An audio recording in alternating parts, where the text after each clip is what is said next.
है। बाकी हम छोटे यूट्यूबर हैं तो हम ज़्यादा विषय तो नहीं रख पाएंगे आपके जितना, क्योंकि परिपक्वता नहीं है। लेकिन प्रयास ये करते हैं कि चीज़ अच्छा दे और खुली किताब बात करें। और मैं एक कोई एंटी बीजेपी वर्ग या एंटी कांग्रेस वर्ग ऐसा कुछ विषय के साथ बात नहीं करता। जो सही है वो सही है, गलत रहेगा तो रहेगा, मेरे को कोई कमा के खिलाने वाली नहीं है जिससे मैं डरूंगा। और अरविंद जी बोलते हैं कि अभी तक उन्होंने अपना मोबाइल का पासवर्ड तक उनको नहीं दिया है। ऐसा अरविंद केजरीवाल जी को हिरासत में लिया है ईडी के तहत कि इनकम टैक्स वगैरह कुछ झोल झाल किया है, ज़्यादा के सुनने में आता है। जय सिया राम। आप देख रहे हैं जनता मीडिया फैक्ट्री। आज दिल्ली के विषय में लेकर अपन कुछ चर्चा करने वाले हैं। और चर्चा ये है कि अभी हाल ही में ईडी के सर्च टीम ने दिल्ली के मुख्यमंत्री श्री अरविंद केजरीवाल जी को हिरासत में लिया है ईडी के तहत कि इनकम टैक्स वगैरह कुछ झोल झाल किया है, ज़्यादा के सुनने में आता है। अब कहाँ तक का सत्य है, कहाँ तक का गलत है, ये तो एकदम मनमानित बताया नहीं जा सकता, क्योंकि अभी तक पुख्ता प्रूफ क्लियर नहीं किया गया है।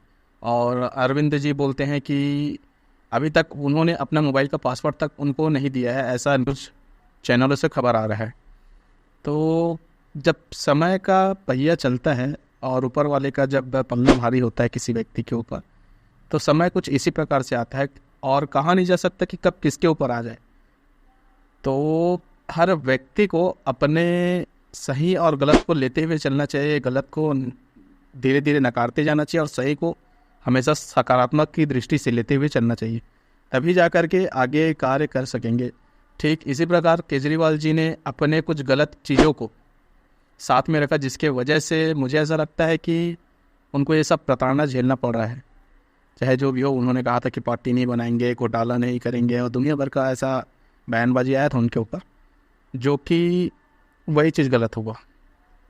तो इसी के वजह से कहीं ना कहीं उनके ऊपर यह सब चार्जेस लगे हैं, ऐसा लगता है। बाकी आगे क्या सही है क्या गलत है वो तो न्यूज़ के माध्यम से मिलते रहेगा और आगे देखेंगे। एक और मुद्दा करके सामने में आता है, और वो मुद्दा ये है कि एक यूट्यूबर है जिनका नाम है ध्रुव राठी करके। वो हर बार एक ही व्यक्ति को बार बार टारगेट करता है, जो कि है पूरे विश्व में, पूरे भारत का प्रधानमंत्री है नरेंद्र मोदी जी। उनको हर बार टारगेट करते हैं, कभी डिक्टेटर बोलते हैं, कभी रियल डिक्टेटर बोलते हैं। तो तानाशाह मुझे तो ऐसा कहीं नहीं लगा। और जो इतने पूरे भारतवर्ष में व्यक्ति हैं उनके चहेता, तो किसी के माथे पे सी थोड़ी लिखा होगा कि उतने व्यक्ति उनको पसंद करते हैं। कुछ वर्ग के ही लोगों को क्यों पसंद नहीं आता, चाहे वो ध्रुव राठी हो चाहे बाकी पार्टी वाले हो। सिर्फ और सिर्फ ये मुझे ऐसा लगता है ध्रुव राठी जी का कि एक एंटी आप पार्टी वाले हैं, क्योंकि हर बात में एग्जांपल आप पार्टी का देते हैं और आप पार्टी का ही रिकमेंड करते हैं, और आप पार्टी के ही बड़े बड़े व्यक्तियों के साथ यानी कि इनका जो भी है कोलैब वगैरह चलते रहता है। ऐसा मुझे लगता है इनके चैनल में भी देखता हूँ, तो कहीं ना कहीं ये आप पार्टी को फेवर में ज़्यादा देता है। और मैं निष्पक्ष बात करता हूँ, खुली किताब बात करता हूँ, मेरे को किसी का डर या भय नहीं है, क्योंकि गलत विषय में रख नहीं रहा हूँ।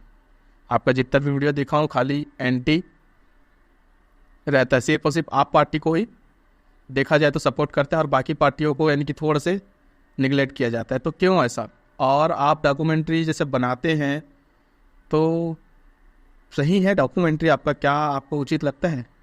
कई बार अभी आपका एक आया था वीडियो, कोई बनर्जी है मुखर्जी है उनके साथ आप एक वीडियो बनाए थे, मोदी है तो मुमकिन है करके, उस क्लिप को लगा देता हूँ। बताओ कि एक लेवल पर आने के बाद कम से कम अब तो एडमिशन दे दो कि ये तो 10 मिलियन दिया है, जो डायमंड बटन किया, अरे जो इतना कंटेंट तो मोदी जी ने दिया है, अब तो क्रेडिट दे दो कि किस वजह से किया तुमने इतना काम और इतना सो है और इतना पैसा।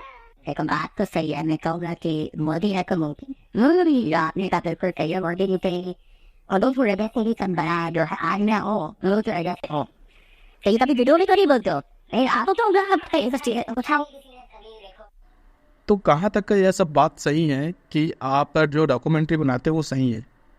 यदि डॉक्यूमेंट्री आपको बनाना ही है तो कभी लाल बहादुर शास्त्री जी के ऊपर भी बनाओ कि उनका यानी कि मर्डर कैसे हुआ, या उनका देहांत कैसे हुआ, या आकस्मिक निधन कैसे हो गया, जबकि वो तो कांग्रेस के बड़े एक अच्छे नेता थे, उनका मौत कैसे हुआ, उस पर कभी संज्ञान लीजिए, उस पर वीडियो बनाइए, डॉक्यूमेंट्री बनाइए, उसके पूरा अच्छे से चलचित्र को दिखाइए। उसके बाद एक और व्यक्ति है जिनके ऊपर डॉक्यूमेंट्री बनाइए, वो है श्यामा प्रसाद मुखर्जी। उनके ऊपर भी आप डॉक्यूमेंट्री बनाइए कि एक्चुअल में उनको संदिग्ध हालत में कैसे यानी पाया गया वो, तो ये सब चीज़ों को आप अच्छे से दिखाइए। इन सब चीज़ों को जो व्यक्ति देखना चाहते, सुनना चाहते, इन सब चीज़ों को दिखाइए कि रियलिटी है क्या चीज़। आप तथाकथित बातों को घुमा फिरा कर दुनिया भर का तोड़ मरोड़ कर ऐसा लाओगे तो उचित नहीं रहेगा, ऐसा मुझे लगता है। क्योंकि आप एक बड़े यूट्यूबर हो तो आपको ये सब चीज़ शोभा नहीं देता, ऐसा मुझे लगता है। बाकी हम छोटे यूट्यूबर हैं तो हम ज़्यादा विषय तो नहीं रख पाएंगे आपके जितना, क्योंकि परिपक्वता नहीं है। लेकिन प्रयास ये करते हैं कि चीज़ अच्छा दे और खुली किताब बात करें। और मैं एक कोई एंटी बीजेपी वर्ग या एंटी कांग्रेस वर्ग ऐसा कुछ विषय के साथ बात नहीं करता।